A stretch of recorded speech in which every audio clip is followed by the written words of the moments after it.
संदेह और शंका से घर बर्बाद होता है, पूरा का पूरा समाज बर्बाद हो जाता है। शंका करोगे तो सारा राज बर्बाद होता है, और शंका करोगे तो धर्म बर्बाद हो जाता है।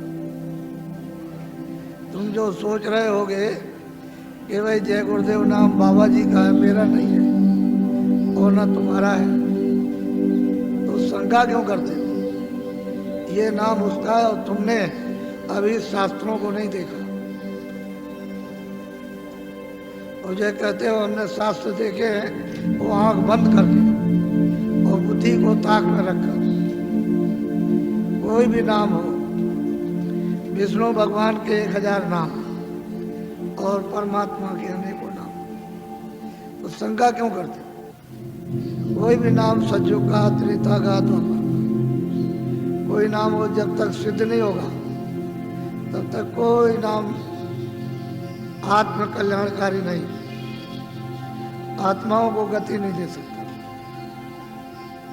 इसलिए नाम सिद्ध करना होगा तो जीवात्माओं के काम आएगा, नहीं कोई काम नहीं आ सकता। कोई नाम हो उसके तो अनेक, तुम इतना नहीं समझ पाते हो कि सूरज निकलता है तो अलग अलग देशों में, अलग अलग मुल्कों में अलग अलग नाम।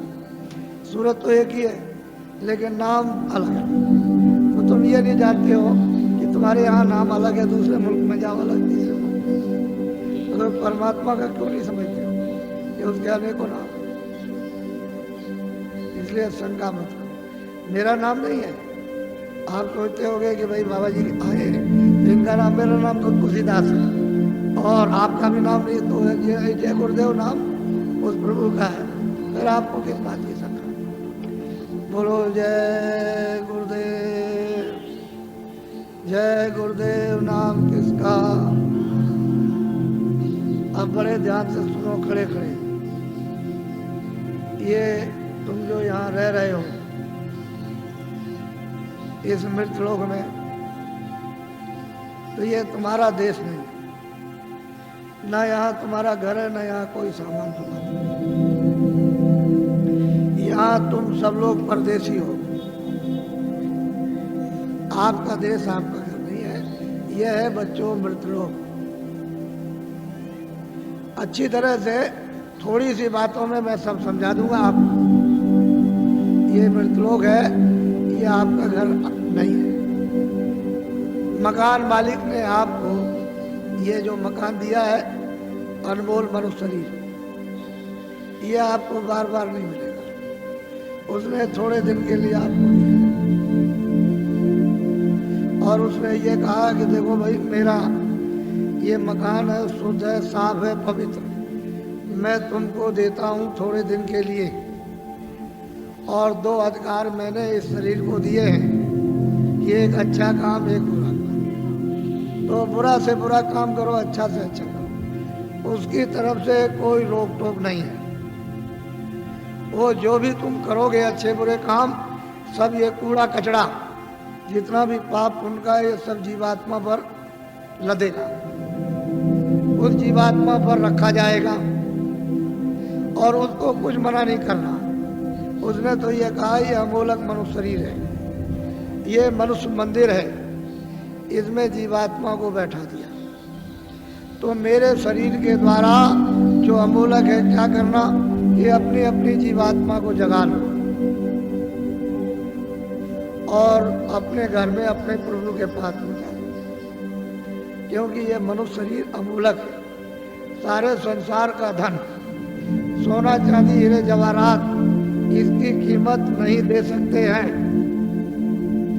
ये ऐसा अनमोल मनुष्य शरीर थोड़े दिन के लिए आपको दिया गया, तो आप इसमें लग गए, ये मेरा मकान है, ये मेरी दुकान है, ये मेरा राज है, ये मेरी खेती है, ये मेरा सोना, ये मेरा चांदी, ये मेरे बच्चे, ये मेरी जात है, और ये मेरा ये और मेरा ये। इसमें लगे तो क्या हो गया? काम है, क्रोध है, लोभ है, मोह है, आशा है, तृष्णा है, झूठ है, छल है, कपट है, प्रेम है, धोखेबाजी, दगेबाजी और चोरी और डकैती और हिंसा। इसमें आप लग गए। तो महात्माओं ने क्या कहा था कि देखो ये बुरा काम है और ये अच्छा है। इस बुरे काम से तुमको सबको, स्त्री पुरुषों को, बच्चों को दुख मिलेगा, तकलीफ मिलेगी, रोग मिलेगा, कोड़ मिलेगा, अंधे हो जाओगे, बहरे हो जाओगे, गरीब हो जाओगे, सताए जाओगे और मारे जाओगे। ये सब ये है अच्छा काम, इससे सुख मिलेगा। यही दो बातें महात्मा गांव-गांव में घूम करके आपको समझाते थे और आप लोग उस बात का ध्यान रखते थे कि भाई बुरे काम से तकलीफ होगी, अच्छा काम करेंगे तो सुख मिलेगा। तो महात्माओं के उपदेश को सब लोगों ने छोड़ दिया और सब के सब अच्छे काम को छोड़ चुके, बुरे काम में लग गए। जब बुरे काम में लगे तो आपको तो मालूम नहीं है कि उसने ये अमोलक मनुष्य शरीर थोड़े दिन के लिए दिया है। तो आप जब नहीं मालूम है तो जीवात्मा पर आप कूड़ा कचरा लाद रहे हो।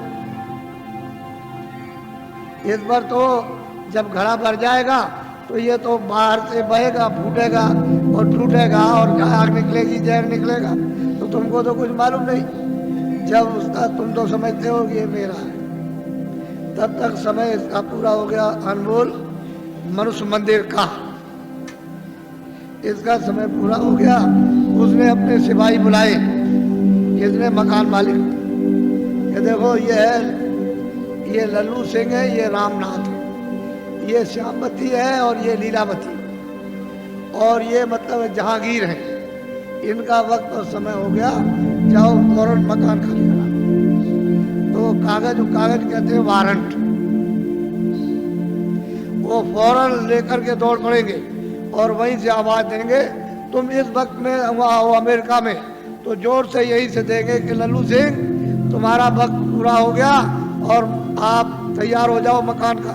तो यहाँ से फौरन, यानी क्षण भी नहीं लगेंगे, वहां आवाज पहुंचेगी और जोर से धक्का मारेगी तो लल्लू सिंह उलट जाएंगे, वही गिर जाएंगे, आंखें अंधी हो जाएगी, कान बहरे हो जाएंगे, बुद्धि पागल हो जाएगी, जबान बंद हो जाएगी, बस उसी जगह फौरन। और वो सिपाही यहाँ से एक क्षण भी नहीं लगेगा, अमेरिका पहुंच जाएंगे और कहेंगे देखो ये मालिक का हुक्म हो गया, मकान का।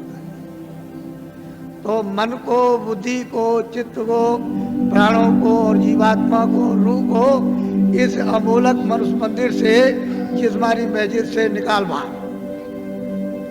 अभी आपका शरीर ये पड़ा,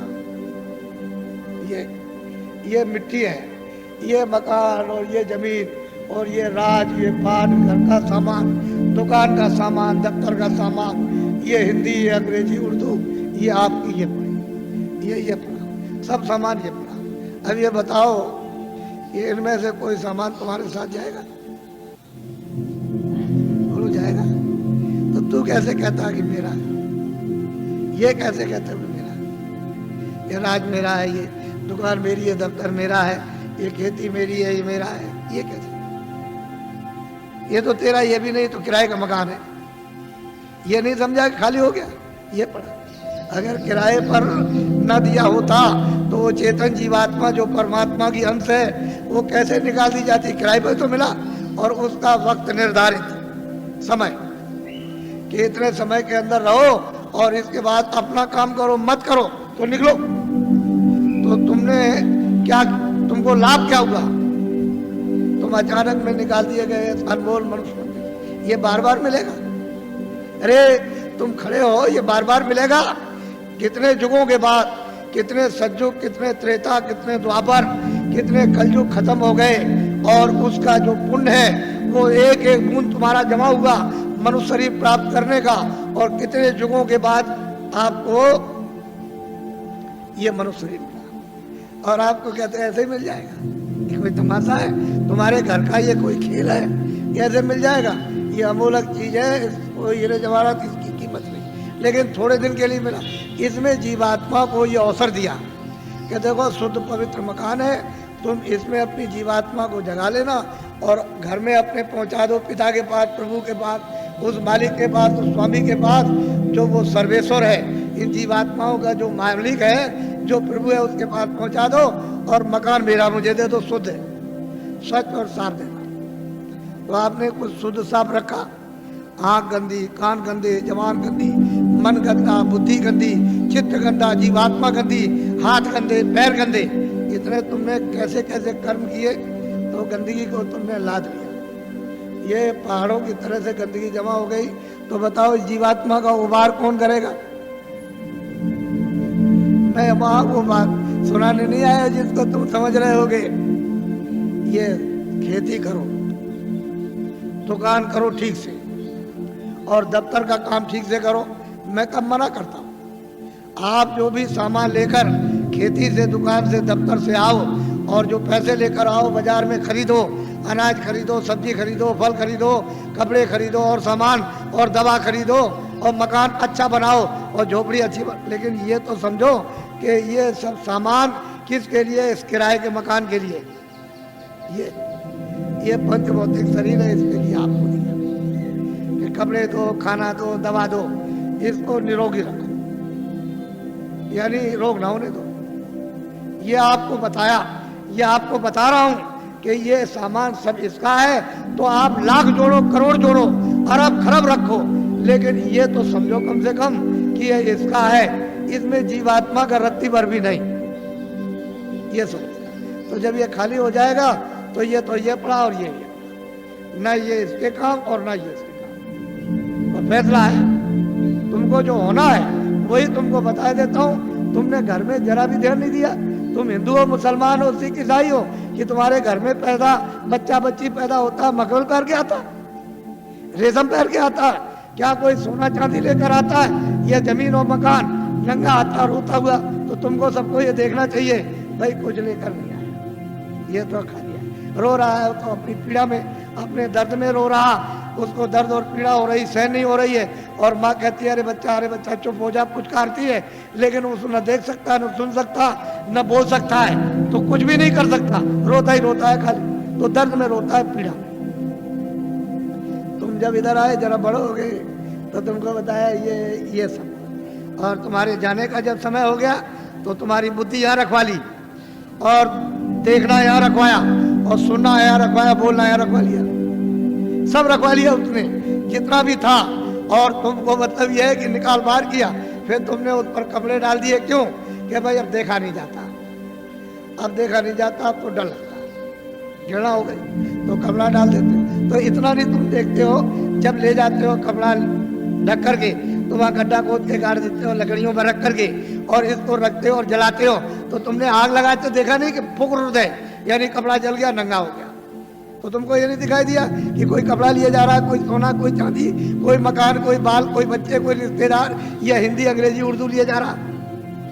ये जाते में सब रखवा लेगा, आते में कुछ ले आने नहीं दिया। तो ये आपको समझना चाहिए कि ये किराए का मकान आपको थोड़े दिन के लिए दिया है, तो आप कोई घर बार मत छोड़ो। मैं कोई घर बार छोड़ाने थोड़ी आया हूँ। तो खेती करो, दुकान करो, और दफ्तर का काम कैसे करो? ईमानदारी, मेहनत, झूठ नहीं, झूठ और धोखा और बेईमानी और चालाकी और मारपीट और हिंसा और दगेबाजी और सीनाजोरी और जबरदस्ती, बेईमानी, ये नहीं, ईमानदारी नहीं। घर में आओ, अपने बच्चों की सेवा करो, ये दो ही तो आपकी ड्यूटी है, और क्या। और जब आप जाओ सोने, कोई काम ना हो, तो ये मनुष्य मंदिर है, इसमें जीवात्मा बैठी हुई है, और ऊपर से परमात्मा 24 घंटे बोल रहा, एक क्षण भी बंद नहीं होता। 24 घंटे उसका कथा, कीर्तन, आरती 24 घंटे हो रही है, और तुम्हारे कानों तक आवाज दे रहा कि तू मेरी आवाज को सुन ले, और मेरी आवाज को सुनकर पकड़ के मेरे पास चला। तो तुम कभी सुना? कूड़ा कचरा लाद लिया इस पर। तो मैं तुमको जरा बताता हूँ, ये तो बहुत से डॉक्टर हैं यहाँ, और आप पढ़े लिखे हो, विद्वान हो, आप जानते हो कि जीवात्मा कहाँ है इस शरीर में? तुमको मालूम? ये जो मिट्टी पड़ी है उसका एक बालू का कण, एक जर्रा, उसके लाख टुकड़े कर दिए जाए, उससे भी वो छोटी है, और इस शरीर में बंद है। तो किसी ने एक्सरे में, किसी ने आले में बताया? कहीं नहीं पता चलता। सब लोग आला खींचते हैं कि इसमें कौन है, कौन निकल गया और कौन डाला गया, लेकिन कहीं कुछ नहीं। तो मैं तुमको बताता हूँ, तुम तो मतलब ये है कि मेरी बात पढ़े लिखे अनपढ़ सब सुनो। देखो ये मनुष्य शरीर, बच्चा इधर पीछे मत खींचना नहीं फोटो, ये सत्संग हो रहा है नहीं, आप कुछ मत करो। ये फोटो किस लिए खींच रहे हैं? अभी मत खींचो। देखो मेरी तरफ, ये अनमोल मनुष्य शरीर है, ये मनुष्य मंदिर है, इसमें 24 घंटे देववाणी, आकाशवाणी आसमानी आवाज कलमा और आयतें हो रही है। मैं तुमको इधर बताता हूँ, देखो इधर ये जीवात्मा न इधर है न इस तरफ, ना ये इधर बैठी हुई ना इधर, और ना इस तरफ है, यानी इधर नीचे कहीं नहीं। अब मेरी तरफ देखो, ये दोनों आंखें बीचों बीच में, ये जीवात्मा दोनों आंखों के मध्य में दरमियान में ये बैठी हुई। यहाँ उस जीवात्मा में एक आंख है, वो तीसरी आंख, तीसरा नेत्र, और शरीर में दो आंखें। कितनी आंख हुई? बोलो, जोर से बोला करो ताकि समझ में आ जाए। 3 आंखें हो गई। देखो इधर ये जीवात्मा दोनों आंखों के बीचों बीच बैठी हुई है। उस जीवात्मा में एक कान है और शरीर में 2 कान। कितने कान हुए? 3 कान। अब तुम समझ लोगे तो जल्दी आ जाएगा। ये जीवात्मा बैठी हुई है दोनों आंखों के बीचों बीच। उस जीवात्मा में एक नाक है और शरीर में 2 नाक। कितने नाक हुए? 3 हो गए। तुमको कभी किसी ने बताया कि 3 आंख है, 3 कान है, 3 नाक है? कोई बताने वाला तुमको मिला? पहले सोचो इस बात के लिए। तो इधर देखो, ये 2 आंख, 2 कान, 2 नाक, ये तो शरीर में, ये बाहर का काम करते हैं, सुनने का और देखने का और सूंघने का। अब जो अंदर में जीवात्मा जो बैठी है उसमें एक कान है, एक आंख है और एक नाक है। तो इस आकाश के ऊपर सुनने का काम करेगी, देखने का और सूंघने का। तो तुमने कभी शास्त्रों में कि स्वर्ग की और बैकुंठ की बहिष्ठी कितनी सुगंधी है, तुमने कभी सुना? तो ये नाक सूंघेगी, वहां कितनी सुंदरता है, यानी कितनी वहां खूबसूरती है, तो ये आंख देखेगी ये बाहर की। तुमने कभी किसी से पूछा, और तुमने कभी रामायण है, गीता है, कभी शास्त्रों को तुमने ध्यान से पढ़ा? उन महात्माओं ने तो देखा था, उन्होंने तो तीसरी आंख, तीसरा कान उन्होंने खोला था। इन आत्माओं की जमीन जो ये दोनों आंखों के बीचों बीच बैठी हुई है, तो इधर देखो ये डंडा है, ये पूरा डंडा है, पूरा का पूरा। इधर देखो, जब 2 आंखें ये खुलती हैं तो आप देखते हो कि आसमान ऊपर और जमीन नीचे। तो शरीर की जमीन तो ये नीचे है और शरीर का आसमान ऊपर। लेकिन ये जो तीसरी ये आंख है जो जीवात्मा बैठी वो यहाँ, वो तीसरी आंख, तीसरा कान, तीसरा नाक इस आकाश के ऊपर है। तो आत्माओं की जमीन ऊपर है, जीवात्माओं की जमीन ऊपर है। वो चेतन है, वो जड़ नहीं है। ये खेती नहीं है, दुकान नहीं है, दफ्तर नहीं है, ये कपड़े नहीं है, कोई सामान नहीं, कोई टट्टी नहीं, कोई पेशाब नहीं, कोई लड़का नहीं, कोई गाली नहीं, कोई गलौज नहीं, कोई धोखा नहीं, कोई बेईमानी नहीं, कोई मस्जिद नहीं, कोई मंदिर नहीं। ये जीवात्माओं की चेतन जमीन ऊपर। तो तुमने कभी किसी से पूछा कि महात्मा नाम किसका है, योगी किसको कहते हैं, क्यों योगी कहा जाता, क्यों महात्मा कहा जाता, क्यों महापुरुष कहा? ये तो आपने कभी पूछा? भाई इसमें लगे हुए झूठ, छल, कपट, धोखे, बेईमानी, इसमें आपको क्या मिला? क्या मिल गया? ये यहाँ क्या मिला? वो तो जो यहाँ कुछ है वो तो छड़े। ये तुम्हारे कानों तक ऊपर से आवाज आ रही है, उधर से प्रकाश आ रहा, तो उस प्रकाश का आनंद और उसका देववाणी का वो ठंडक तुमको मालूम होती है इंद्रियों के द्वारा। तो तुम कहते हो जरा सा आनंद मिल गया, जरा और जगह मिलेगा, और जगह मिलेगा, और मिलेगा।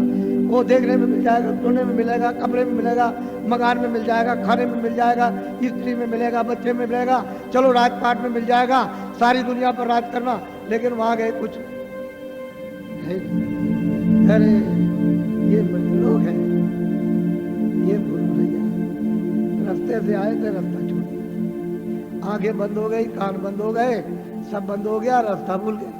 अब वापस जाने का कोई रास्ता नहीं। तुमको तो मालूम नहीं कि एक ही रास्ता जीवात्माओं के आने का शरीर में, और वापस अपने घर में जाने का एक ही रास्ता, दूसरा कोई रास्ता नहीं। और तुम यहाँ भटक गए, चलो वहाँ चले और वहाँ चले, उधर चले, तो इस अंधेरे में ये सब अंधकार। उधर तो सूरज निकलता नहीं, उधर सूरज डूबता नहीं, उधर तारे नहीं है इस तरह के, उधर चांद नहीं है। तो तुमने कभी पूछा किसी से कि रामायण में क्या लिखा? रामायण में जो उन्होंने प्राप्त किया वो तो उन्होंने लिखा, गोस्वामी जी ने, तुलसीदास जी ने। और आप रामायण पढ़ते हो तो आपने क्या देखा? आपकी समझ में क्या आएगा, क्या लिखा? इसलिए महात्माओं की बारी आपकी समझ में नहीं आती। तभी तो अर्थ का अनर्थ हो गया, और धर्म का अधर्म हो गया, और कर्म का अकर्म हो गया, और सत्य का असत हो गया, और न्याय का अन्याय हो गया, और प्रेम का दुश्मनी हो गई घर घर में। तो बताओ, मैं तो तुमको अमूलक चीज देने आया, लेकिन अब यह है कि थोड़ी बारिश हो गई। तो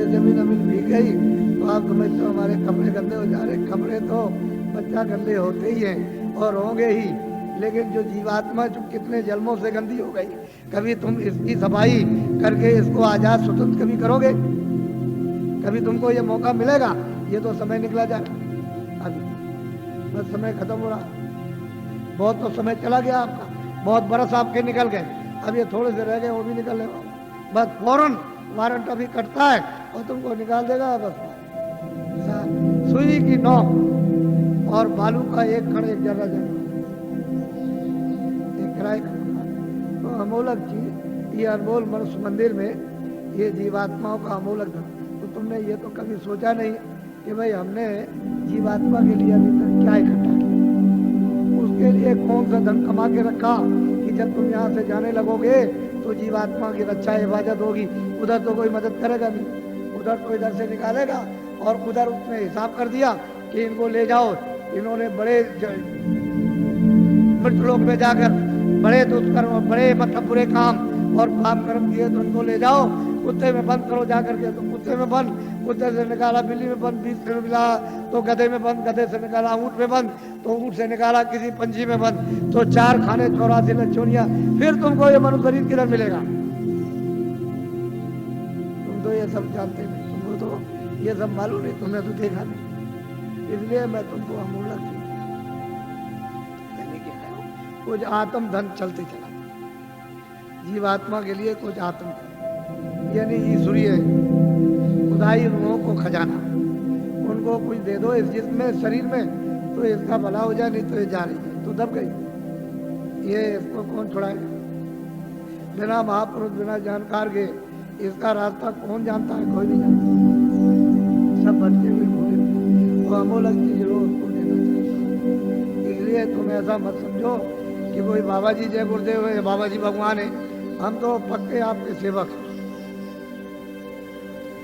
सेवक, कोई भगवान नहीं है, कोई जय गुरुदेव नहीं है, जय गुरुदेव तो वो है, हम तो आपके सेवक हैं। सेवा करने का मतलब यही होता है कि तुम्हारी गंदगी को साफ, जो तुम्हारी गंदगी धोता है, साफ करता है, उसका नाम सेवक ही है। जितने भी भारत में महापुरुष आए इस प्रभु को प्राप्त करने के लिए इस कलयुग में, वो सब के सब सेवक हैं, वो कभी महात्मा नहीं बने, न कभी महात्मा बनेंगे, न बने, न उन्होंने कभी इच्छा और ना उन्होंने कभी स्वप्ने मतलब ये कभी सोचा, वो तो सेवा, तो तुम लोग उनको पहचान भी नहीं पाते, और उनके पास में अमोलक धन होता, अमोलक धन, और तुम ले नहीं पाते।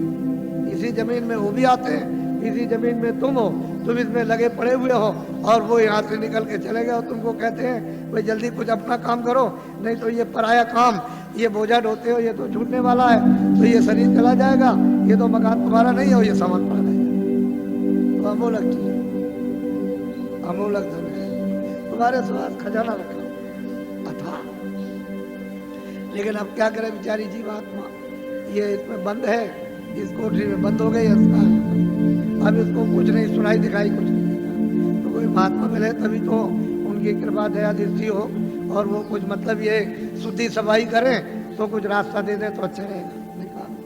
तो अमोलक चीज लिए जल्दी में अच्छा रहेगा, हम ज़्यादा और कुछ नहीं बोलेंगे, लेकिन इतना जरूर कहेंगे ये बड़ा भारी परिवर्तन होगा तुम्हारे घर में, तुम्हारे व्यापार में, तुम्हारे धर्म में, तुम्हारी जाति में, तुम्हारे मतलब खेती में, तुम्हारे मतलब दफ्तर दुकान में, और तुम्हारे राज में इतना भारी परिवर्तन होगा जो तुमको ख्वाब और सुनने में भी पता नहीं। ऐसा मालूम होता है कि बड़े भारी कष्ट होने वाले, तकलीफ, तुमको तो अभी पता नहीं है, अभी तक इतनी तकलीफ 47 सालों में नहीं आई, इतना दुख नहीं आया, इतनी परेशानी नहीं आई, इतना कोलाहल नहीं हुआ, इतना त्रायमाम नहीं बचा, वो आने वाला। तो तुमने कोई बचाव के लिए सोचा, कोई बचाव की कोई औषधि, कोई चीज आपने ली है कि जिससे कि तकलीफों से बचाओ, तो उसके लिए तो कुछ, लेकिन मैं तुमको इशारा किए देता हूँ ताकि तुम दुकानदार हो, पढ़े लिखे हो, ताकि तुम भी ये समझ जाओ। देखो मेरी विनती प्रार्थना कि आप कोई भी आंदोलन हड़ताल तोड़ दो, दुकान को बंद करना, दुकान को जलाना, कारखाने को बंद करना, कारखाने को जलाना, दफ्तर को बंद करना, दफ्तर को जलाना, फिर बस को तोड़ना, रेल को तोड़ना, सड़क तोड़ना, ये सब अमानवीय काम आप लोग अपने अपने सब लोग बंद कर दो। ये तुम्हारा काम नहीं है। सही सच्ची बात तो ये है, ये बुद्धि का पागलपन है। इसको तो आप बंद कर दीजिए। क्यों बंद कर दीजिए?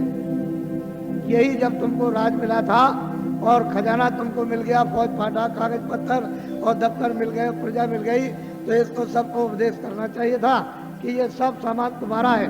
दफ्तर तुम्हारा, खेती तुम्हारी, दुकान तुम्हारी, कारखाना तुम्हारा, बस तुम्हारी, और तुम्हारा मतलब ये रेल तुम्हारी, सड़कें तुम्हारी, और तुम्हारे काम आएंगे, सब तुम्हारा है। और ठीक ही बात है। अभी मैं रास्ते में आ रहा था तो रास्ता जाम, तो सड़क तो आप भाई आपकी है, आप आ रहे हो, आपके काम आएगी। तो मतलब इसका मतलब ये नहीं है कि आप नहीं गए उस सड़क पर तो आपके काम आने आएगी। आप 2 दिन बाद जाओगे तो सड़क जाम हो जाएगी। तो आपको तो ये जानना चाहिए सब चीजें मेरी है। अब इनको आपने जला दिया, जलवा दिया, जला दिया, तोड़ दिया, फोड़ दिया, दुकान को, दफ्तर को, कारखाने को, इसको उसको, तो ये जो आमदनी का नुकसान हुआ ये किसका? हे बच्चों, तुमने अपनी आमदनी उसको जला करके खा कर अब रो रहे हो।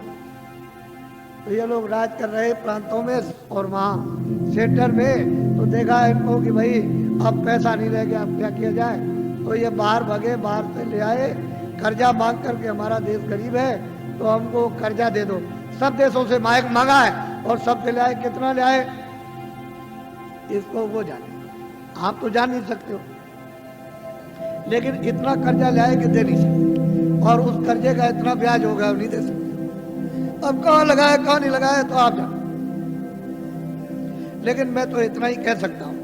पर ये आपको बताना चाहता हूँ कि वो भी जो कर्जा ले आए तो खत्म, पता नहीं कहाँ चला गया। अब ये लोग भगे कि देश कैसे चलेगा, तो वहाँ सरकारों से मिले हर मुल्क में कि देखो भाई हमारा देश बहुत गरीब है, और मतलब यह है कि अपने देश के बड़े बड़े उद्योगपति से साहूकार पैसे वाले हमारे देश में भेजो, हम सुविधा सब प्रकार की देंगे और वो पूंजी का यानी रुपए पैसे का फैलाव कर देंगे। तो लोग वहां से चल पड़े। तो मैं 4 साल से बोल रहा हूँ लगातार कि देखो भाई उनके आने का यहाँ मुहूर्त नहीं है। विदेशी उद्योगपतियों का भारत में रुपया पैसा फैलाने का, पूंजी निवेश का यानी मुहूर्त नहीं है, योग नहीं। और ये भी साथ साथ कहता हूँ कि तुम लोग भी विदेश में पूंजी का विस्तार जाके मत करना, क्योंकि तुम्हारा विदेश का बाहर हो जाएगा, तुम हाथ मलते रह जाओगे। ये हमारी बात को आप लोग नोट कर लो, ये खास बात आपको सुनाना हूँ। अब आप क्या करो, ये रुपया पैसा नहीं तो हम भी जानते हैं, हम भी देखते हैं। ऐसा थोड़ी है कि हम पागल हो गए या पागल होके आपको चिल्ला रहे बता रहे, मैं भी जानता हूँ ये बात नहीं है। लेकिन ये कहना चाहता हूँ कि जितने भी आपके यहाँ सेठ साहूकार छोटे बड़े, उनको इकट्ठा करो और उनसे ये कहो कि हम तुमको सब सुविधा देंगे,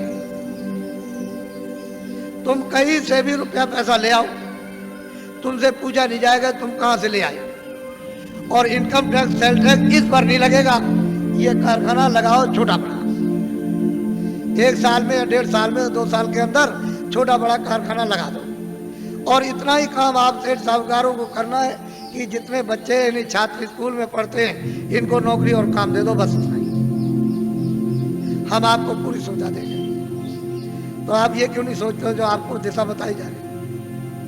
आप लोग क्यों नहीं सोचते? जब आपको एक दिशा बताई जा रही सही सच्ची, तो आप क्यों नहीं इसको सोचते हो इनको सुविधा दे दो, इनकम टैक्स सेल टैक्स थोड़े दिन के लिए तो खत्म करो। जब आमदनी बहुत होने लगे तो नॉमिनल यानी मतलब यह है कि मामूली तो ठीक है, लेकिन ये क्या, और पीछे वाले का आप अपना जो लेते हो लेते रहो, तो आप जानो। लेकिन ये कहो इनसे कि हम तुमको बैंक से रुपया नहीं देंगे, तुम कहीं से लाओ तुमसे पूछा नहीं जाएगा। एक छोटा सा पन्नू बना दो 2 लाइन का, बस उसमें लिख दो कि भाई आपसे पूछा नहीं जाएगा और इस नए कारखाने पर कोई इनकम टैक्स सेल टैक्स नहीं लगेगा और आप छात्रों को काम नौकरी दो, बस आपको ये करना। लेकिन आपने मेरी बात को 4 साल से ध्यान में किसी ने नहीं दिया, और दिन भर दिन तुम्हारी हालत कितनी जैसे कि लकड़ी में घुन लग गया, उससे भी बेहतर हालत होती जाए। फिर तुम मानते क्यों नहीं हो? इसके माने है कि तुम्हारे कर्म इतने खराब सबके, यानी इतना दुष्कर्म है कि वो कुछ लगने ही नहीं देता। फिर मेरी बात को सुनो ध्यान से। ये अगर बाहर से आ जाएंगे तो तुम्हारे कारखानों का नक्शा बनाएंगे कि तुम बनाते क्या हो अपने कारखाने में, वो सब नक्शा बना करके बाहर ले जाएंगे। फिर वो क्या करेंगे तुमको तो मालूम नहीं है कि वो आएंगे तो कई काम करेंगे कि तुम्हारा सामान बाहर बनाएंगे सुंदर, ये सुंदर कुछ सामान नहीं सुंदर बना देंगे और मजबूत, और जितना तुम्हारा 400 का है वो 100 का रखेंगे। 400 रुपए का बिकता हो 100 का बेचेंगे और 300 का बिकता हो 50 का बेचेंगे। वो मुनाफा नहीं लेंगे, बड़े चालाक हैं कि मुनाफा नहीं लेंगे, और बाजार में वहां से सामान ला के उतार देंगे आपकी मंडी में। तो ये जब सामान जब ये देखेंगे लोग कहेंगे भाई बड़ा सुंदर है और बड़ा मजबूत और बहुत सस्ता है, ये सामान तो ये यहाँ का दुकानों पर रखा है देसी बाजारों का, ये तो बहुत महंगा है, तो कोई लेगा नहीं। जमा करना एक बात तो ये। और वो क्या करेंगे, बड़े बड़े बोर्ड बना दिए 3-3 लाख 2-2 लाख और 5-5 लाख के कलकत्ते और दिल्ली और बंबई में उन्होंने लगा दिया कि ये मेरा विदेशी कंपनी का नाम, और उसके उन्होंने शेयर निकाल दिए। तो आपने शेयर खरीदना शुरू कर दिया और शेयर खरीदने लगे, वो तो शेयर भेज करके दलालों को दे दिया और वो रुपया ले गए देसी बॉर्डर पर, वहाँ डॉलर ले लिया और चले गए अपने देश। वहां से कहते हैं कि भारत अभी आहिस्ते रहे, अभी हम पुनः फिर से विचार करेंगे। एक बात तो ये हो गई। और यहाँ 19 शहरों को एक ईंट नहीं रखी है और सुई की नोक नहीं बनी यहाँ भारत में, और कंपनी का नाम और शेयर बिक रहे और दलाल बराबर निरंतर बेच रहे। अरे बच्चा, ये सामान जो लाकर दुकानों पर जब नहीं बिकेगा तो उससे भी कम बेचोगे आप। जब ये नहीं बिकेगा और उन कारखानों का सामान उठा करके तुम अपनी दुकानों पर नहीं ले आओगे तो वो क्या करेंगे कारखाने वाले, वो तो अपने आप बंद हो जाएंगे बिना हमारे मर गए। कोई हड़ताल नहीं, कोई ये नहीं, कोई तोड़ फोड़ नहीं, वैसे ही बंद हो गए। तो जितने भी वहाँ मजदूर और वहाँ पर जितने भी क्लर्क और वहाँ मैनेजर काम करते हैं सब जब बंद हो जाएंगे तो घर बैठ जाएंगे। तो आखिर उनके बच्चे पढ़ते हैं स्कूल में तो काम, जब सब कारखाने बंद हो जाएंगे तो नौकरी कम। इन छात्रों को किधर से मिलेगा? कभी आपने सबने बैठ करके इस पर गहराई से सोचा? ऐसे हवाबाजी करते रहे। फिर वो आएंगे यहाँ सब जगह अड्डा जमा लेंगे सब जगह, और तुम जितने भी की पोस्ट के, बड़ी पोस्ट के बड़े जिम्मेदार, उनको सबको अपने पैसे, क्यों कि भारत का आदमी बहुत लालची, बहुत लालची, उनको खरीद लेंगे तो ये भारत भर फिर गुलाम हो जाएगा और तुम ऐसे हाथ मलते रह जाएगा, सट से चला जाएगा, सट से। इसलिए सोचो, बाबा जी का अगर इसमें कोई मतलब हो तब तो एक बात कह नहीं सकते हो। तो मैं तुम्हारी परेशानी जो तुम चिल्लाते हो आकर के और कहते हो बड़ी तकलीफ है और बड़े ये तुम्हारे डॉक्टर है और बड़ी बड़ी फैक्ट्रियाँ और बड़े बड़े अस्पताल है, वहाँ जाओ दवा करो, जाके कह लगे हमने तो बहुत दवा करी और हमारी घर घर बीमारी, ये जितने बैठे सब बच्चे बीमार, बच्ची बीमार, मुंडा बीमार, अड़ोस में पड़ोस में बीमार, बीमारी बीमारी बीमारी, और दवा खाते खाते परेशान, और अब मतलब ये बीमारी नहीं जाती है तो इधर गिरते हो आकर के इधर कि भाई कुछ बता दिए, कुछ दया कर दिए, कुछ भाई यहाँ कहाँ से अस्पताल, यहाँ जाओ अस्पताल में जा करके कह लगे वो तो हम सब कर आए और सब दवा खा ली, कोई दवा हमने छोड़ी नहीं, तो इधर कैसे आए? कह लगे दुआ दे दीजिए आसन। अब क्या करें? अब इनकी तकलीफ देख करके कुछ खा भी नहीं जाता, क्या तकलीफ है। अब इनसे कहते हैं कि भाई तुम, अरे भाई तुम ये क्या कर रहे हो, ये जो बुरे काम करते हैं इसी से तकलीफ आई, तो बुरा काम तो कम से कम छोड़ दो। तो बात तुमसे समझ में नहीं आता उनकी कि भाई कैसे छोड़ेंगे। अब इतनी कमजोरी दिल दिमाग में आ गई कि आपकी समझ में नहीं आता। तो बच्चों, बचाव का रास्ता लो, तकलीफ तो आने वाली सब चिल्लाए, बचने वाला कोई नहीं, सब चिल्लाए। अब देखिए आप सब चिल्लाओगे अभी देखो, और बाहर तो वो चंडी है, चंडी एक देवता, मेरी तरफ सुनो, चंडी एक देवी है। तो तुमको तो मालूम नहीं कि देवता है कि देवी है, ये तो आप कुछ जानते नहीं हो, कुछ नहीं मालूम। तो चंडी 4 सालों से निकली है, एक हाथ में तो मसाल है और दूसरे हाथ में उसके एक तलवार है, और निकली हुई है सब सारे देशों का दौरा कर रही है, मुल्कों का। तो जिस देश में जाती है वहाँ धन गायब कर देती है, ये जो भी उस देश के धन का नाम होगा होगा। तो वहाँ की जनता कहती है कि भाई धन किधर गया? तो जो सेठ साहूकार वो भी कहने लगते हैं कि भाई ये धन किधर चला गया? फिर वहाँ का जो शासन करते हैं, राज करते हैं, वो भी कहने लगते हैं कि भाई ये धन किधर चला गया, अब क्या किया जाए, कुछ ऐसा करना चाहिए, कुछ ऐसा। दूसरे मुल्क में जाएगी वहाँ का, तीसरे मुल्क में, सब मुल्कों में जाएगी और भारत में भी आएगी। वो छोड़ नहीं सकती भारत को, यहाँ भी आएगी तो यहाँ के धन को गायब कर देगी। तो यहाँ जनता कहेगी कि अरे भाई मतलब धन किधर चला गया, ये सेठ साहूकार सब लोग कहेंगे भाई धन किधर गया। वो शासन करते हैं दिल्ली में, प्रांतों में, ये भी कहेंगे भाई धन किधर चला गया, कुछ समझ में नहीं आता। ये सब मुल्कों के जब सब के सब चिल्लाने लगे और रेडियो और अखबारों पर आने लगे, अरे बच्चा तब मेरी बात को मान लेना, अभी तो सुन तो ले, तब तो तुम मानना बात को, लेकिन लिख के तो रखो कि बाबा जी आज मतलब ये 26 तारीख को आपके धार में आए और वो उन्होंने ये बात कही सबके लिए, किसी मुल्क को छोड़ा नहीं, कोई आपके जात पात, इसमें कोई हिंदू मुसलमान की बात या कोई आलोचना की बात हो तब तो एक बात कहो, यहाँ तो सब मनुष्य इंसानों की बात हो रही। तो आप लोग अगर सुनोगे नहीं और बचाओ नहीं तो फिर समझ लो आप कि क्या मुसीबत आ रही है आगे। देखना जब एकदम घटना हो जाती है तो मतलब यह है कि पानी आ जाए और लोग कोई कह करके जाए कि भाई घर का सामान छत पर रख देना ऊपर और बाल बच्चों से और जानवरों से होशियार रहना, तो तुम सोचे रहे अच्छा देखा जाएगा, तब तक उधर से पानी आया, घर में घुस गया। और जब तक तुम जगे तब तक इतना हो गया, वो बच्चा सो रहा था, तुम अपनी जान लेके वो भगोगे कि बच्चे को बचाओगे, बच्चा छूट गया, सामान तो सब गए और जानवर बंधे थे मर गए। तो जो कह करके गया था तुमने उसकी बात क्यों नहीं सुनी? वो तो तुम्हारे हित की बात कर रहा था, उसका क्या हित था? अरे जो कह के गया उसका लाभ मुझे बताओ क्या था? वो तो ये देख रहा था आपको दुख होगा तो जब मैं रोएंगे चिल्लाएंगे तो मुझे भी दुख होगा, तो वो कह के गया था आपको, तो सुनना चाहिए था। सीधी सादी बात, समय बड़ा खराब आ रहा। अच्छा अब मैं आपको अमूलक चीज दे दूँ, ये तो बाहर की बात के समझा दी, आपको थोड़ी सी इशारा कर दिया, लेकिन ये बात जरूर है कि घर बार तुम कभी मत छोड़ना, खेती मत छोड़ना, दुकान मत छोड़ना, दफ्तर का काम। जो भी आदमी घर बार छोड़ के बच्चों को छोड़ के चला जाएगा काम काज और साधु हो जाएगा, उसको कभी भगवान नहीं मिलेगा, कभी भी नहीं मिल सकता। ये पहले मेरी बात को ध्यान से सुनो, अपने घर में रहो, बच्चों के बीच में रहो, इसी जगह, और 23 घंटे तुम मेहनत करो इस शरीर से, शरीर के लिए दुकान करो, दफ्तर का काम, खेती करो, इस शरीर के लिए, भोजन कपड़ों के लिए, इसके लिए, दवा के लिए, सब, और बच्चों के लिए, इसके लिए, और 1 घंटा उसमें से बचाओ अपनी जीवात्मा के धन के लिए, ताकि इसको कल्याण हो जाए, इसकी मुक्ति हो जाए, ये आवागमन से छुटकारा पा जाए, न जल में न मरे। 1 घंटा तुम भी बचा सकते हो, और 23 घंटे इसमें तुमको लगाने को कह रहे, तुमको ये तो नहीं कह रहे कि तुम छोड़ देना, ये तो सोचो तुम। और मैं तुमको इसी मनुष्य रूप मंदिर में, इसी में जो अनमोल मनुष्य मंदिर जो दिया है, जिसमें जीवात्मा बंद है, उसी में मैं अभी रास्ता आपको बताता हूँ। अभी इसको कहते हैं नामधाम। इसके पहले 2 चीजों का ध्यान रखो हमेशा कि शाकाहारी हो जाओ।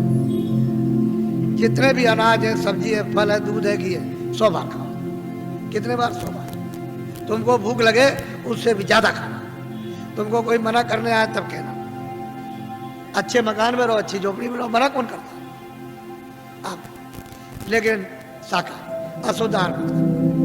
बस इतना ही बचत करनी है कि आपको अशुद्ध आहार नहीं करना, किसी आदमी का, किसी बच्चे का, किसी पशु का, किसी पंछी का अशुद्ध आहार नहीं करना, शुद्ध आहार करो आप, जिससे शुद्ध बुद्धि रहे।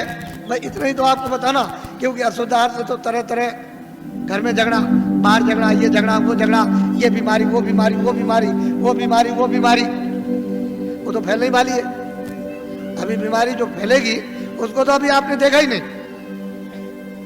असल में शाकाहारी सोता।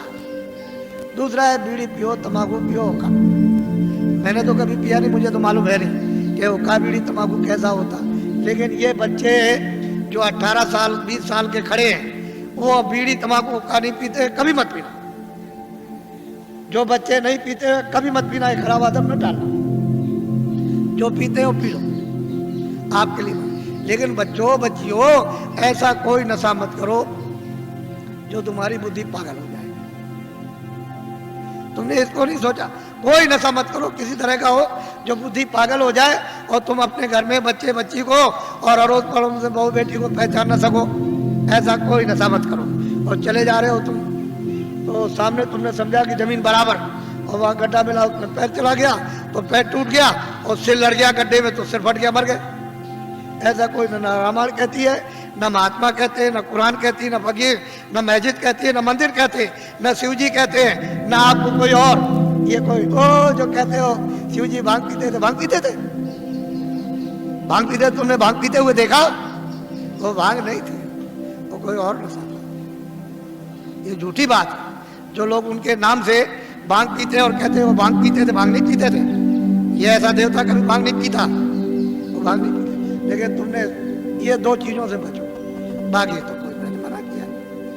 मैं तो एक सीधा साधा आपका सेवक हूँ, एक आदमी हूँ, और सही सच्ची बात तुम्हारे सामने तुमको बताने आए और तुम नहीं जगोगे, नहीं समझोगे तो मैं इसके लिए क्या करूँगा? मैं तो अपनी बात लेके चला जाऊँगा। जब तुम उधर जाओगे और उधर जब हिसाब होगा तुम्हारा, क्योंकि वो तो सब लिखा जा रहा, आज दिन में तुमने कितना बुरा काम किया, कितना अच्छा किया, कितनों को धोखा दिया, कितनों को मारा, कितनों के साथ बेईमानी की, कितनों को पानी पिलाया, कितने बार मंदिर में पूजा की, कितनी रामायण, कितनी कुरान पढ़ी, ये उधर में और कैसे कुरान पढ़ी, ये वो सब वहाँ सब लिखा हुआ। वो आदमी भी मिलेगा जिसको तुम काट रहे हो और जिसको मतलब है कि तुम उसको चीर रहे हो, वो सब मिलेंगे वहाँ। तो पूछेगा भाई तुम्हारे सामने कोई रामायण गीता, कोई भागवत, कोई कुरान पुराण कोई तुम्हारे सामने नहीं थे जिन्होंने महात्मा फकीरों ने नहीं बताया कि भाई अच्छा ये बुरा? तो मोहम्मद साहब से पूछा जाएगा कि भाई मतलब ये है कि तुम गए थे जमीन पर और तुमने मतलब ये नहीं बताया कि बुरा काम बद काम है। कह लगे मैंने तो इनसे सबसे कहा था कि ये बद काम है, ये नेक काम, इस बुरे काम को मत करना, अच्छे करना, लेकिन इन्होंने मेरी बात नहीं मानी। तो फिर वो भेजेगा सीधा, वहाँ हिसाब करता है, वो हिसाब करता है। तुमको दोजख और नरक मालूम नहीं है। वहाँ बड़े बड़े बादशाह पिट रहे वहाँ और जलाए जा रहे हो, कितने करोड़ों वर्षों तक जलाए जाएंगे और लाखों मीलों तक आवाज आती है और कोई सुनने वाला नहीं, ना उनका धन दौलत जाता है, ना तलवार जाती है। ये झूठा, तुम इसके लिए मर गए और चले गए हमेशा। तो इसलिए तुम लोग इस पर विचार करो। तपस्या करने से यानी माया लुभाती है कि तुम ये ले लो धन, ये राज ले लो, तो अगर तुम लुभा गए तो राज मिल गया और राज का जब भोग होगा तो सीधा नरक हो गए। जब ये कहोगे हमको राज नहीं चाहिए, धन दौलत नहीं, तो भगवान मिलता इसी शरीर में। मरने के पहले मीरा ने मरने के पहले प्रभु को प्राप्त किया। आपको क्या मालूम कैसे पाया? तुलसीदास जी ने पहले ही वो 25 ही साल के अंदर प्रभु को प्राप्त कर लिया। आपको क्या मालूम कैसे पाया? आप क्या जानो? इसलिए आप अमोलक धन लो इस मनुष्य मंदिर में आत्माओं का। ये नामदान है, ये उस तरह की दीक्षा नहीं है या मंत्र वैसा नहीं है, ये आत्म धन का दान है, ये ईश्वरी धन का दान है। जो उसकी कृपा होती है तब कभी कभी महात्माओं को आदेश मिलता है कि इन आत्माओं को बांट दो जो मानव शरीर में है, तो कभी कभी मिलता मुफ्त में। ये पैसे से नहीं मिलेगा, तुम ये सब रख दो जा करके पूरा धार का, तो ये चीज मिलने वाली नहीं है। ये कभी दिमाग से निकाल देना, ये दौलत पैसे से नहीं मिलती, ये तो मुफ्त बख्शीश में यानी प्रसन्नता से मिलती है। तो तुम्हारे पास कुछ है, तुमने किसी से प्रेम किया? वो कहते हैं कि प्रेम से प्रकट होए भगवान। किसी से किया प्रेम? किसी से नहीं। उसी शिव के सामने चोरी करते हो, धोखा देते हो, विष्णु के सामने राम के मंदिर में जाते हो, दूसरों का गला काटते हो। अगर एक भी देवता खड़े होकर के कह दे कि आज से ये बेईमानी मत करना, ये दगेबाजी, तो कहोगे मैं ऐसे देवता को अब नहीं मानता। जो सबके सामने हमारी बुराई कह दे, हम नहीं मानते ऐसे, फिर कभी नहीं आप जाओगे। अगर देवता बोल दे, अब उनको कुछ कहना नहीं, आपने समझ लिया, हाँ उन्होंने सुन लिया होगा और आपने समझ लिया उन्होंने कुछ नहीं देखा, वो अंधे। अब हम जो चाहेंगे सो करेंगे, अब चलो हो आए। ये हालत तो हमारा है। अब बताओ तुमने प्रेम किससे किया? किससे प्रेम? वो तो कहते हैं प्रेम से मालिक मिलता है, आपने कैसे? इसलिए आप सीधा, बहुत सरल है, बहुत सीधा है। कलयुग ने अधिकार आपको दे दिया स्त्री पुरुषों को कि सभी लोग उस परमात्मा को प्राप्त कर सकते हैं। किसी के लिए कोई बंधन नहीं, और सुलभ और सहज और आसान। लेकिन तुम योग तो आप कर नहीं सकते हो। सतयुग और त्रेता और द्वापर का कोई भी क्रिया आप नहीं कर सकते हो। और उन्होंने मना कर दिया गोस्वामी जी महाराज ने कि कलयुग योग न यज्ञ न ज्ञाना। कहते हैं कलयुग में कोई योग मत करना, न यज्ञ करना, और न आपको ज्ञान होगा। कलयुग में तो कहते हैं कि नाम आधारा, और नाम कौन सा वो मैं बताऊंगा आपको, अभी आपको बताता हूँ। तो आप लोग, आप सब खड़े रहना, बैठना कोई नहीं, खड़े खड़े बताऊंगा आप। और खड़े खड़े करवाऊंगा, घबराइए नहीं। जो जो भगवान का नाम बोलूं सब लोग एक साथ एक आवाज में बोलना, और सब लोग बोलेंगे जो बैठे खड़े शुद्ध बोलना, शुद्ध, अशुद्ध मत बोलना, शुद्ध बोलना। जो जो नाम मैं बोलता जाऊं आप बोलते जाना, जब मैं अंत में चुप हो जाऊंगा तो आप लोग चुप हो जाना। अशुद्ध मत बोलना, शुद्ध कर लेना। मान लो अशुद्ध बोल दो तो फिर शुद्ध कर लेना दोबारा। इसलिए जो जो नाम बोलते जाना, जब मैं चुप हो जाऊंगा तो आप चुप हो जाना। बोलो जय गुरुदेव। लेकिन थोड़ा सत्संग मिलना चाहिए, तो जरा ठहर जाओ। अभी मथुरा में एक बड़ा कार्यक्रम होने जाना, यही दिसंबर में, यानी कार्तिक के बाद जो अगन लगेगा, तो 15 दिसंबर से 21 दिसंबर तक 7 दिन का एक कार्यक्रम होने जा रहा, और उसमें यही साधना और यही मतलब ये अनुभव होता है। वहाँ सत्संग भी मिलेगा और साधन भी और ध्यान भी, सब करोगे आप, और उस समय पर आप अच्छी तरह से कर सकते हो, क्योंकि वो वातावरण ऐसा होगा। फिर एक दूसरा कार्यक्रम इधर पूर्व में रखा, यानी हिंदुस्तान के तीर्थों के राजा प्रयागराज इलाहाबाद में त्रिवेणी संगम। तो त्रिवेणी संगम पर 25 फरवरी से, ये तो 96 में मथुरा का, और वो इलाहाबाद का 97 में, 25 फरवरी से 6 मार्च तक 97 में 10 दिन का होने जा रहा बड़ा कार्यक्रम। और वो महामानव कुंभ, यानी माघ मेले के बाद महामानव कुंभ आपको दिखाई देगा। और वो 10 दिन, यानी 7 मार्च को शिवरात्रि है, वो एक दिन पहले ही समापन हो जाएगा। 10 दिन का होगा। आप जरा इसको लिख लेना। और ये जो आपने 5 नाम, 5 रूप, 5 स्थान हरे के बाजे, ये जो आप लिखाओगे, लिखा हुआ ले लोगे, ये तो यहाँ के लोग आपको दे देंगे। अगर कम पड़े तो आप जल्दी लिख लेना।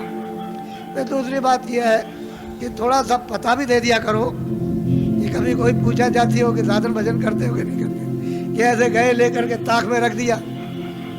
किसी ने आकर के कभी मिले, पूछा तो कहा कि भाई भजन तुमने ध्यान किया था? कह लगे हमने नहीं किया, तो मैं भूल गया था। तो तुम्हारा समय सब बेकार चला गया। तुमको तो दिया था काम के लिए कि भाई तुम जल्दी से अपना काम करो, अपनी जीवात्मा को जगाओ, तो तुमने ताक में रख दिया, वो सोती रह गए। तो बताओ इससे, इस काम में तुम्हें मिलेगा क्या? इससे ना कुछ मिला ना कुछ मिलेगा, और इस काम से खाली जाओगे। अगर तुमको कुछ करना है तो इसी समय के अंदर थोड़ा 1 घंटा समय निकाल कर अपना आत्मधन जमा करो, यही तुम्हारे काम आएगा। जब कोई रक्षा नहीं करेगा उस पीड़ा में, उस दर्द में, और 84 नरकों से अगर बचना चाहते हो, धन जमा करो जल्दी से। ये बहुत सुलभ है, इसमें शरीर पर कोई कष्ट नहीं। बस मन की घेराघारी थोड़ी करनी है कि कहीं उतने समय के लिए न जाए, ये थोड़ा सा रुक जाए, कानों के साथ आंखें, बस इतना ही काम करना। इसमें शरीर का कोई कष्ट नहीं। और करो कैसे भी, लेट के बैठ के, जंगल में करो, घर में करो, कुर्सी में करो, लेकिन उसका तरीका तो सीख लो। थोड़ा सत्संग मिलेगा तो जल्दी सीख जाओ, और नहीं मिलेगा, अभी तक तो आपको ये बातें मालूम नहीं थी, ये तो आपको नई बातें आज मालूम हुई। आपके लिए तो नई है, लेकिन ये सनातन है। जब से तुम आए एक रास्ते से, और उसी रास्ते से वापस हो गए अपने घर के लिए, अपने देश के लिए। दूसरा कोई रास्ता नहीं है। यहाँ भटकते फिरो चारों तरफ तो जल मरण होता रहेगा। 84 जाओ, नरकों में जाओ, जल वो मरो, और जो किया उसका भोग भोगो। और कभी मनुष्य शरीर मिलेगा तो फिर तुमने वही काम किया, और फिर चले गए आप फिर 84 नरकों में। तो ये ऐसे ही चलते रहोगे, ऐसे जन्मो मरो, जन्म मरो। तुमको कहीं स्थिरता नहीं मिलेगी, स्थिरता वापस जाने। जब ये भजन करोगे, नाम डोरी को पकड़ लोगे, चढ़ चलोगे ऊपर। वो तो ऊपर खुले हुए मैदान है, और वहाँ तो अंधेरा कभी है नहीं, न कभी अंधेरा होता हो तो प्रकाश ही प्रकाश, रोशनी रोशनी। जरा सा आँख के ऊपर उठे कि बस प्रकाश ही प्रकाश है, अंधेरा का नाम। वहाँ कभी अंधेरा होता ही नहीं। तो तुम उधर चलो, जब उजाले में खड़े हो जाओ, ये सब देखना सुनना, तब तुम्हारी समझ में आएगा कि बाबा जी ने क्या दिया। कुछ तुम मेहनत करो, कुछ हम करें। बोलो जय गुरुदेव। कुछ तुम मेहनत करो, कुछ हम करें, और ऊपर बैठे उनकी कृपा जल्दी हो जाए। और तुम मेहनत हम नहीं करेंगे, कुछ होगा नहीं। जल्दी करो, देर मत करो, और जल्दी से कृपा और दया ले लो, ताकि वो ऊपर बुला ले, और जल्दी से आप निकल चलो इस कूड़े कचड़े से। यहाँ कोई जो मिलने वाला नहीं है, ये सब शकलें। अब देखो, बीमार, परेशान, तकलीफ, हमारे पास जो भी आता कोई हो, हमको उससे मतलब नहीं, आदमी होना चाहिए। हमारे यहाँ कोई झगड़ा झंझट ये नहीं है, आदमी हो, उसमें जीवात्मा होनी चाहिए। तुम्हारे शास्त्रों में लिखा है हिंसा परमो धर्म, तो आपने इसका पालन किया? अब ये बताओ, आपने इसका पालन किया? आप बकरा मार दो, मुर्गी मार दो, आदमी मार दो, लड़की मार दो, लड़का मार दो, घर में देवी को मार डालो आप, कि कोई दुश्मन बन जाए उसको मार दो, गोली मार दो, छुरा मार दो, लाठी मार दो। तुम अहिंसा धर्म, तुम किसी देवता को, किसी धर्म को मानते हो?